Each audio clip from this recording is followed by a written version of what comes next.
What are the advantages of seeing the code or learning the code? The benefits.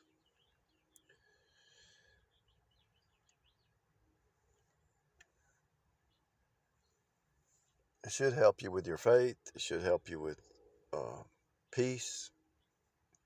It helps you to see through this whole program.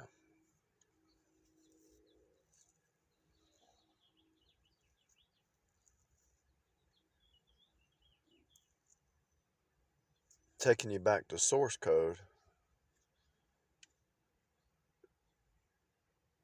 is kind of important, right? Because if you know source code, everything else on top of that is the easy button, right? The benefits of seeing the code. One of the biggest benefits is most people around you, they think their life is their own. The Bible says you've been bought with a price, right? Your life is not your own. You've been bought with a price.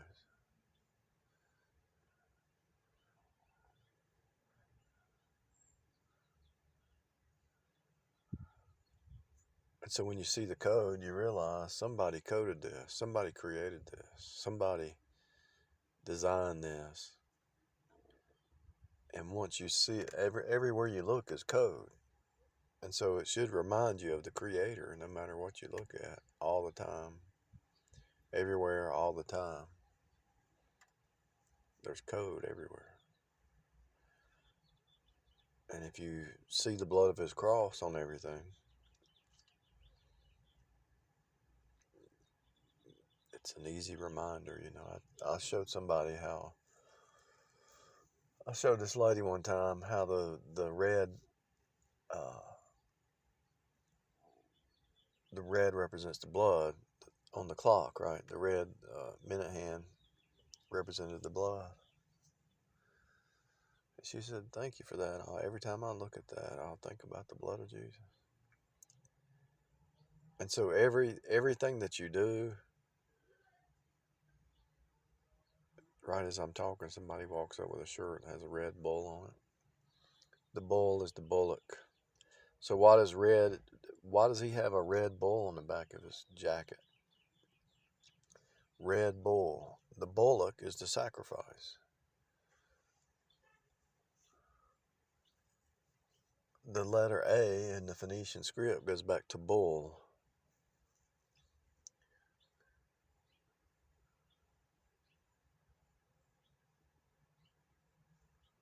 Red is the blood.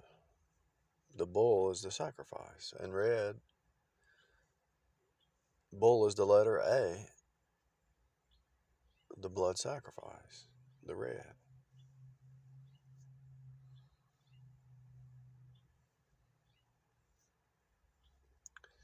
It fits.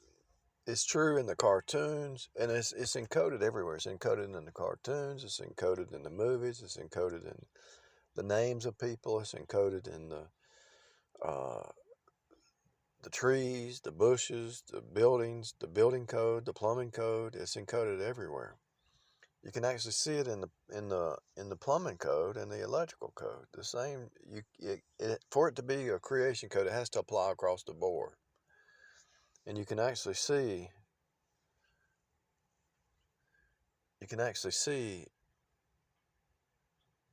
An obvious example would be like the electrical pipe and the electrical boxes that are distributing the power or conveying the power. Most of them are gray, so the color gray is conveyance. And then you look at the gray dishes transmitting a signal. That's the color gray, conveyance, to transmit.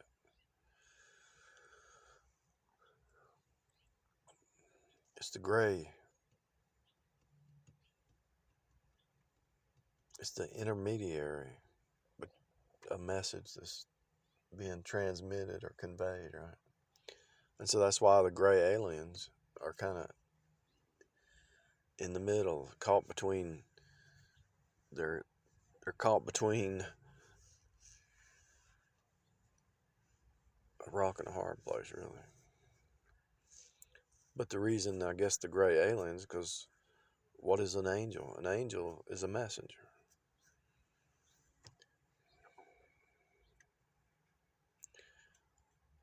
The fallen angels, the devil and his minions, are used to cut out the flesh mind. So in a way, they're messengers too. They will cut out your flesh mind if you're in the flesh. As I'm recording this, I got a demon possessed person just standing right here at the window, just staring, smoking his cigarette. Thinks he's cool.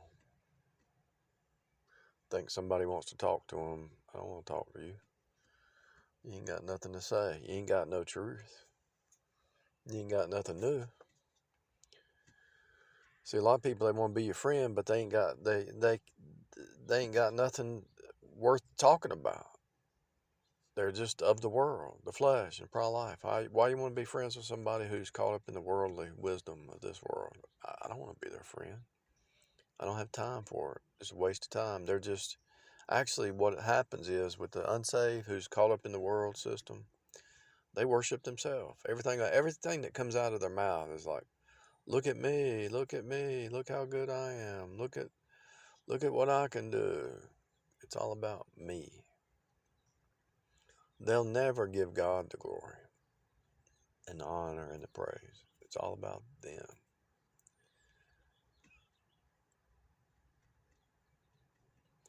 And so what happens is you can actually use the code to protect yourself. Their name is encoded, the clothing that they wear is encoded, the car that they drive is encoded, the color car, everything. The way their body language is a real thing. Body language is real. Body language is real. And so everything is a word. If body language is a word, the way you move your head or your mouth or your eyes, if that's a word, a symbolic representation of an attitude, it's a description, it's a word. If body language is a word, shapes are words. And so learning the code, you can actually see words in the shapes. You can see words in body language. You can see words in the way the human body is designed. Everything is a word because Jesus is the Word and He spoke it all into existence. And so seeing the code eventually takes you to see the types and shadows, not only in the Bible, but in creation. If the Bible talks about types and shadows, and it does, types, shadows, and antitypes, then when you watch a movie or read a book or whatever, you're going to see the hero and you're going to see the anti-hero. You're going to see the foreshadowing, the precogs and the postcogs, and it's happening all the time, everywhere, all the time.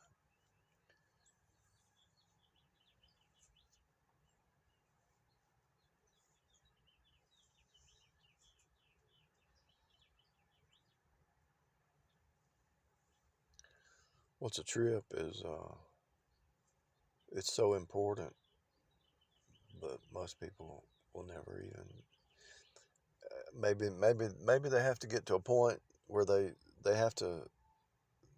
just shake their head and say, this place is crazy, what's going on?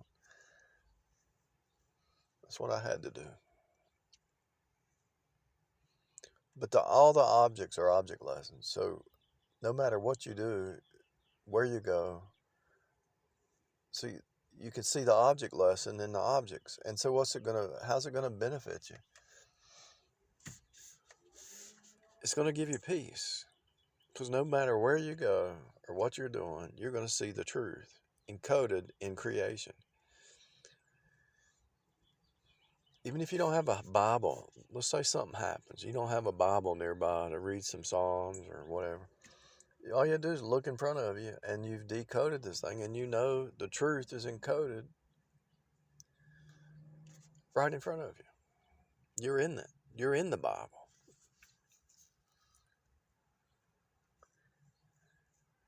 You're in the 3D version of that 2D Bible, which is really five-dimensional. And because it's five-dimensional, his word's forever settled in heaven. It's at least five-dimensional. It's probably 11-dimensional. But it's at least five-dimensional. So if it's a 5D book that was written in heaven, and you read it in a 2D, you know it manifests in 3D. And the fact that it's 5D, there can be a quantum field no matter where you're at. The quantum field is true no matter where you are, who you're talking to. And that's why you can know all things, because it's a quantum, holographic, fractal spirit that's running this whole thing. And so when you see somebody who's dressed abnormal, their mind is probably abnormal, really, to be honest with you. And you know to stay away from them, or you know to just be on guard, or whatever. You can see a Jezebel like a mile away. If she has dyed her, I'm not talking about people who are natural or redheaded, but people usually redhead have a temper that I've seen in my life. But you can see, and I'm not judging anybody. Everybody can have a temper, but somebody who has died like a preacher, and a woman preacher, that's Jezebel spirit right there. But she dyed her hair red. That's sign of the Jezebel spirit. She changed her natural hair color and dyed it red. It's a sign of the Jezebel spirit.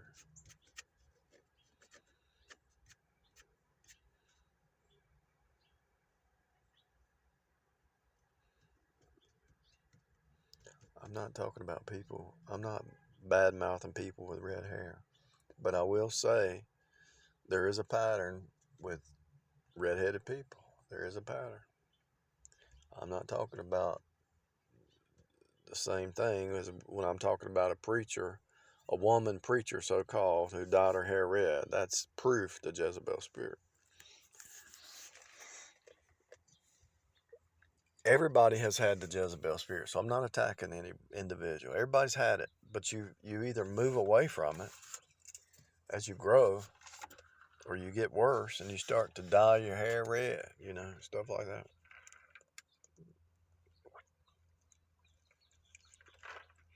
The quantum field of Jezebel is pretty much in every business, every home, in every church. It's happening all the time. It's even in your old Adamic nature, your old flesh mind. It's happening in you. But you have to crucify it, right? You have to die daily. So the quantum field of the Jezebel spirit's everywhere. And the quantum field of the Elijah spirit is everywhere in the storyline. There's always a Jezebel, and there's always an Elijah spirit.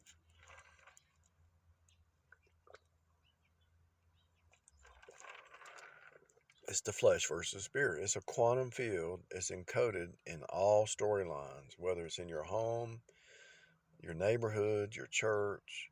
It's encoded. So learning the code, it teaches you how to fight it. And you don't fight Jezebel with the same tools that she's using.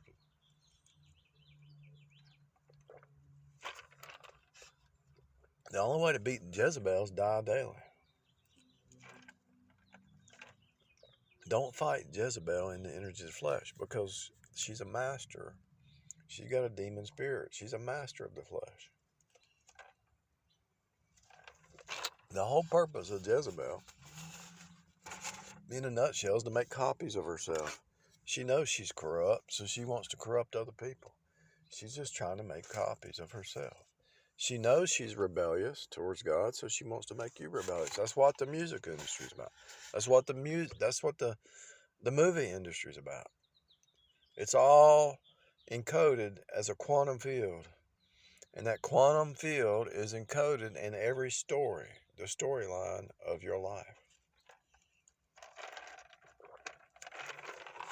If you go to Walmart, You go to the grocery store, there's always going to be a Jezebel or a type and shadow of one.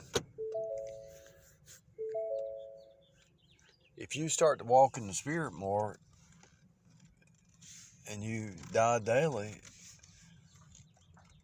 to your Jezebel side, your old Adamic nature, then definitely Jezebel's going to show up because you're walking in the Spirit. So the equation has to balance itself. So if let's say you get in a point in life where you're just in the Spirit walk, praising God, thankful, trust God by faith, walk by faith. You're staying in the truth, not getting mixed up with things you shouldn't be mixed up in. You're not getting greedy. Love, the walk of the Spirit, love, joy, peace, goodness, meekness, temperance, faith. If you're in the Spirit walk, the quantum field has to balance out. So Jezebel has to show up on the scene somewhere, in types and shadows, or actually in a physical person. And it's usually a physical person because most people have the Jezebel spirit. And so when Elijah shows up on the scene, it's going to make Jezebel mad. It's a quantum field, so she has to get stirred up. And when I say she, it could be a she or a he or anybody. So, but it's represented as a she because it's the flesh side of Adam, So the quantum field of Jezebel has to appear if you're in the Spirit walk. It has to show up. It's just the way it is. Because it's part of the storyline. And that's what the code will do. It will help you see past the superficial into to the storyline. And the storyline is happening all the time. It's a repeat story. The story never ends. It's a never-ending story like that one movie. And so as you're looking out, it's actually a reflection of what's happening in your mind. So if you want to decode the never-ending story movie, what's happening in your inner man is actually reflecting back. You reap what you sow. If you're in the Spirit walk, you're in tune with the universe, so you're going to get the desires of your heart. If you're in the flesh mind, you're anti, and so you're going to get judgment and you're going to get destruction because you're against the universe. But if you learn the code, you can learn some universal principles. That's the biggest thing I want to say. You can start to see universal principles that you have to apply, and it'll be beneficial to you. Because once you get in the flow of the universal pattern, you're in tune with the universe. And if you're in tune with the universe, you're in tune with God. If you're in tune with God, you're going to be blessed. It's just the way it is.